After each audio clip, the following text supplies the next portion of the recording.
बच्चों नमस्कार। बच्चों हम लोग कक्षा 9वीं गणित में पढ़ रहे हैं, महत्वपूर्ण प्रश्नों की श्रृंखला देख रहे हैं बच्चों। और इन महत्वपूर्ण श्रृंखला के अंतर्गत हम देख रहे हैं बच्चों 4, 5 और 6 अंकों वाले महत्वपूर्ण प्रश्नों को। तो चलिए बच्चों शुरू करते हैं। अगला प्रश्न है बच्चों, प्रश्न है यदि सेक थीटा बराबर 5/3 हो तो टेन थीटा ऋण साइन थीटा बटे 1 धन tan theta into sine theta का मान ज्ञात कीजिए। बच्चों यहाँ पर दिया हुआ है सेक थीटा बराबर 5/3, सेक थीटा बराबर 5/3 दिया हुआ है। तब कास थीटा कितना होगा बच्चों? कास थीटा सेक थीटा का उल्टा होता है, अर्थात ये हो जाएगा 3/5। कितना हो जाएगा? 3/5 हो जाएगा। अब यहाँ पर चूंकि हमको मालूम है बच्चों कि साइन थीटा बराबर होता है करणी में 1 minus cos square theta, Pythagoras प्रमेय से होता है sine square theta plus cos square theta बराबर 1, सर्वसमीकरण नंबर 1 है। बराबर हो जाएगा बच्चों 1 माइनस, अब कास थीटा का मान अभी आपने ज्ञात किया तो 3/5 का होल स्क्वायर हो जाएगा।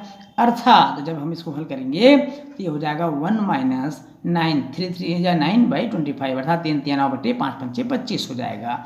25 से कम 25 में 9 घटा देंगे बच्चों। यहाँ पर लघुत्तम निकालेंगे तो 25 से कम 25 ऋण 9, 25 में आप 9 घटा दीजिए बच्चों तो बच जाएगा 16। कितना आएगा बच्चों? 16, 16/25 हो जाएगा।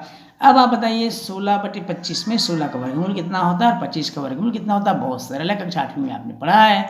16 4 का वर्ग होता है तो 16 का वर्गमूल हो जाएगा 4 और 25 का वर्गमूल हो जाएगा बच्चों 5। कितना हो जाएगा? 5, अर्थात 4/5। इसलिए अब ये तो हो गया बच्चों साइन थीटा का मान हो गया। किसका मान हो गया? ये 4/5 किसका मान हो गया? साइन थीटा का मान हो गया। इसलिए हमको टेन थीटा का मान बनना है। किसका मान बनना है? Tan theta. टेन थीटा का सूत्र होता है बच्चों साइन थीटा बटे कास थीटा, साइन थीटा बटे कास थीटा। साइन थीटा का मान अभी आपने याद किया 4/5 और कास थीटा का मान पहले आप याद कर चुके हैं। कितना? 3/5, तो उल्टा हो जाएगा वो 5/3 हो जाएगा। 5 5 कट जाएगा बच्चों 4/3। कितना आ जाएगा? 4/3। ये 4/3 जो प्राप्त हुआ है बच्चों ये है टेन थीटा का मान। किसका मान हो गया? ये टेन थीटा का मान। अब हमको मान ज्ञात करना है टेन थीटा ऋण साइन थीटा बटे 1 धन tan theta into sine theta का मान ज्ञात करना है। तो चलिए एक बार और प्रश्न को लिख लेते हैं। हम यहाँ पर लिख लेते हैं बच्चों प्रश्न को, टेन थीटा ऋण साइन थीटा पूरे का बटे 1 धन tan theta into sine theta.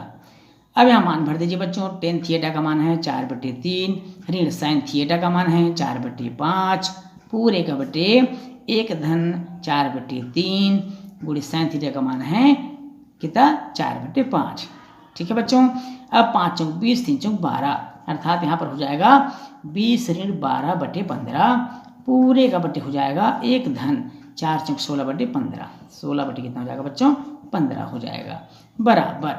अब यहाँ पर हम बराबर के बाद लिखेंगे 20 में 15 12 घटा दीजिए बच्चों 8, 8/15, पूरे का बटे 15 कम 15 और 16 होता है 31, 31/15 बराबर 8/15 गुणित ये उल्टा हो जाएगा 15/31। अब ये घट गया बच्चों 15 बचा कितना बच्चों हमारे पास? हमारे पास बचा है 8/31। कितना बच गया बच्चों? 8/31। जो इस प्रश्न क्या होगा आंसर होगा उसको हम यहाँ पर लिख लेते हैं 8/31। तो ये हो गया इस प्रश्न का आंसर। आइए बच्चों देखते हैं अगला प्रश्न। बच्चों प्रश्न है सिद्ध कीजिए कि त्रिभुज में दो बराबर भुजाओं के सामने कोण बराबर होते हैं। यहाँ पर बच्चों सबसे पहले हमको समझना होगा कि त्रिभुज, तो सबसे पहले हम बना लेते हैं एक त्रिभुज। इस तरह से त्रिभुज बना लेते हैं बच्चों। ये हो गया हमारा त्रिभुज। इस त्रिभुज को हम नामांकित कर देते हैं A, B और C में। अब चूंकि प्रश्न में लिखा हुआ है कि त्रिभुज में दो बराबर भुजाओं के सामने कोण बराबर होते हैं, इसलिए हमको रचना करना पड़ेगा। एक लंब डालना पड़ेगा BC पर, इसका हम नाम रख देते हैं AD। क्या नाम रख देते हैं बच्चों? AD नाम रख देते हैं। ये नील कोण हो गया B और C, ये बराबर भुजा है दोनों। इस तरह से आप निशान लगा लीजिए और ये दोनों कोण बराबर होगा क्योंकि बराबर भुजाओं के सामने कोण बराबर होते हैं। अब चलिए देखते हैं दिया है क्या लिखेंगे सबसे पहले बच्चों। दिया है त्रिभुज ABC। क्या दिया है? त्रिभुज ABC, जहां इस ABC में बच्चों AB बराबर दिया है AC। सिद्ध करना है, क्या करना है हमको? सिद्ध करना है। क्या सिद्ध करना है? कोण B बराबर कोण C होता है। रचना, अब हम रचना कर लेते हैं। रचना में करेंगे कि कोण A का अर्धक, अभी खींचा ना आपने बच्चों, कोण A का अर्धक हमने लिया। कोण A का अर्धक AD खींचा। क्या खींचा? AD खींचा, जो BC को, किसको बच्चों? BC को कहाँ पर? BC को बिंदु D पर काटता है, बिंदु D पर काटता है। BC को D पर काटता है, इस तरह से आप लिख लेंगे BC D पर काटता है। अब हम चलेंगे बच्चों उत्पत्ति की ओर। कहाँ चलेंगे? उपपत्ति की ओर, प्रमाण की ओर। उपपत्ति, उपपत्ति की शुरुआत हम करेंगे त्रिभुज ए बी डी, ध्यान से देखेंगे ए बी डी, और दूसरा त्रिभुज है ए सी डी, व त्रिभुज ए सी डी से हम शुरुआत करेंगे। अब यहाँ पर ए बी बराबर ए सी जो हमको प्रश्न में पहले से दिया है बच्चों, तो यहाँ पर लिखेंगे ज्ञात है या दिया है। दूसरा कोण बी ए डी, ध्यान से देखेंगे बच्चों चित्र को, कोण बी ए डी बराबर है कोण सी ए डी की। ये हम कहाँ से मिला है बच्चों? रचना से, जो हमने रचना किया वहाँ से हमको प्राप्त हुआ कि B A D C A D के बराबर है। दूसरी बात ए डी बराबर, ध्यान समझेंगे बच्चों, ए डी बराबर ए डी, ए डी बराबर ए डी जो अपने बीच में लंब खींचा है, तो ए डी बराबर ए डी ये उभयनिष्ठ हो जाएगी। ए डी बराबर ए डी ये उभयनिष्ठ भुजा हो जाएगी। यहाँ पर आप लिख लीजिए बच्चों उभयनिष्ठ भुजा, ये इस तरह से आप लिख लेंगे। अब उभयनिष्ठ भुजा लिखने के बाद हम देखेंगे कि जब ये भुजा बराबर है, ये कोण बराबर है, तब क्या होगा? जो त्रिभुज है, त्रिभुज का नाम क्या था? ए बी डी सर्वांग सम हो जाएगा बच्चों त्रिभुज ए सी डी के। कौन सा थ्योरम यहाँ पर लगा? भुजा, फिर हमने कोण देखा, फिर भुजा देखा, तो भुजा कोण भुजा अभिगृहित से ये क्या हो गया? सर्वांग सम हो गया। जब सर्वांग सम हो जाएगा तब कोण बी कोण सी के क्या हो जाएगा? बराबर हो जाएगा। और ये हमको क्या करना था बच्चों? सिद्ध करना था कि इस बराबर भुजाओं के सामने कोण बराबर होते, ये हमको क्या करना था? सिद्ध करना था। ये सिद्ध हो गया। चलिए बच्चों देखते हैं अगला प्रश्न। प्रश्न है, एक आयत की लंबाई उसकी चौड़ाई से 5 सेंटीमीटर अधिक है, उसका परिमाप चौड़ाई का 5 गुना है। आयत की लंबाई और चौड़ाई ज्ञात कीजिए। बहुत सरल प्रश्न है बच्चों, ध्यान से समझिएगा। एक बार और समझिए, एक आयत की लंबाई उसकी चौड़ाई से 5 सेंटीमीटर अधिक है, उसका परिमाप चौड़ाई का 5 गुना है। कितना गुना है? 5 गुना है। आयत की लंबाई और चौड़ाई ज्ञात कीजिए। चलिए बच्चों देखते हैं लंबाई और चौड़ाई कितना होगा। तो सबसे पहले हम देखेंगे, माना कि आयत की लंबाई ए है, बी है, जो भी आप मानना चाहें। माना कि आयत की लंबाई एल मान लेते हैं बच्चों। क्या मान लेते हैं? एल। चौड़ाई को विड्थ मान लेते हैं, अर्थात डब्लू। क्या मान लेते हैं? डब्लू। तब प्रश्न से परिमाप क्या हो जाएगा? तब हो जाएगा, तब परिमाप नहीं, सबसे पहले हम 5 सेंटीमीटर अधिक बोल रहा है चौड़ाई, तो हम लंबाई मालूम कर लेते हैं। तब लंबाई हो जाएगी चौड़ाई का 5 अधिक, अर्थात डब्लू धन 5 सेंटीमीटर हो जाएगा। इसलिए परिमाप, अब परिमाप का सूत्र हो जाएगा 2 लंबाई धन चौड़ाई एल प्लस डब्लू, क्योंकि एल को आपने लंबाई, डब्लू को चौड़ाई माना हुआ है।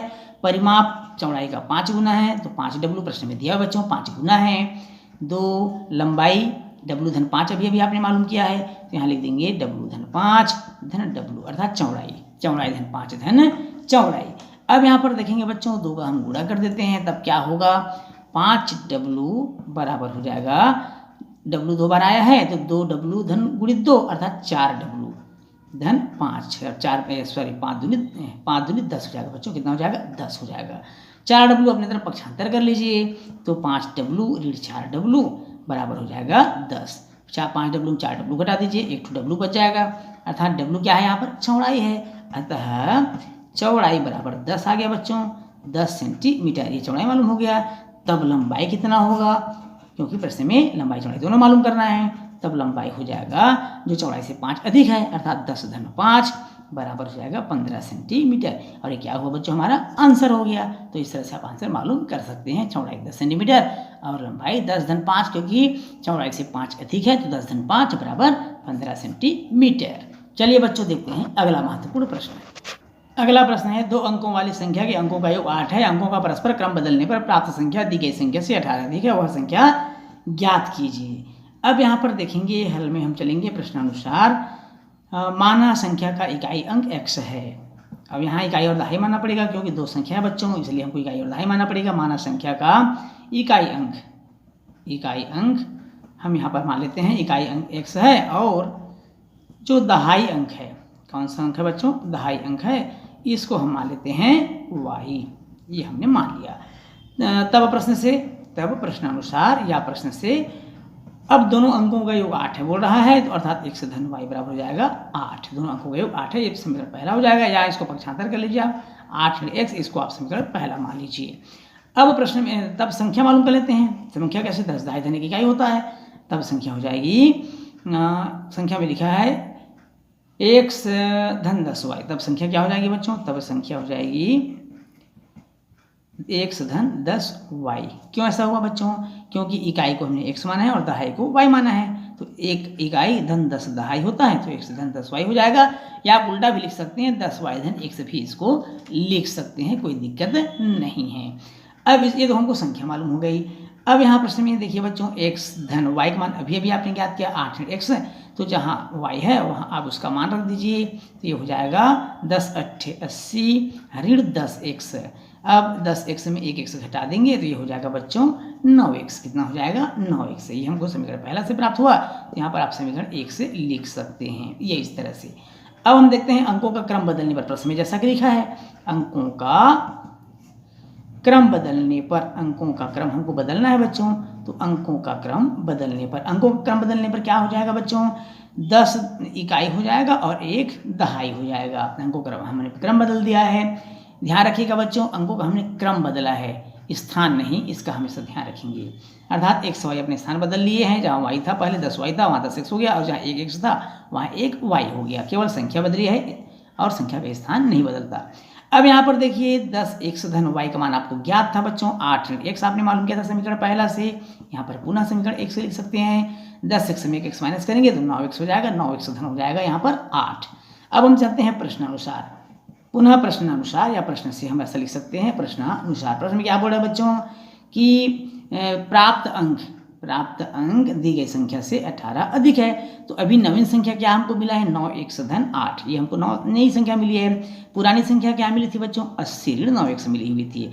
अब इससे 18 अधिक है बोल रहा है, तो धन हम कर देंगे 18। 9x को अपनी तरफ पक्षांतर कर लीजिए बच्चों, तो ये 9x इधर आएगा तो 9x हो जाएगा, धन में हो जाएगा।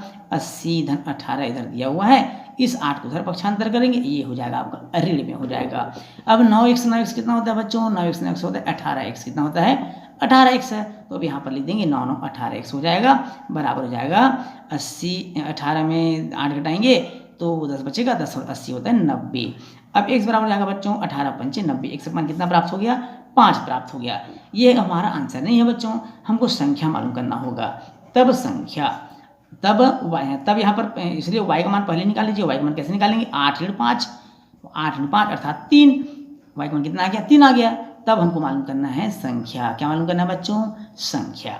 अब संख्या क्या माने थे आप? ध्यान से देखिए, संख्या हमने माना था, तब हम संख्या माने थे x धन 10y, यहाँ 10y धन x भी लिख सकते हैं। अब यहाँ पर x का मान कितना निकाले हो? 5 धन 10 गुणित y का मान आपने 3 निकाला है बच्चों।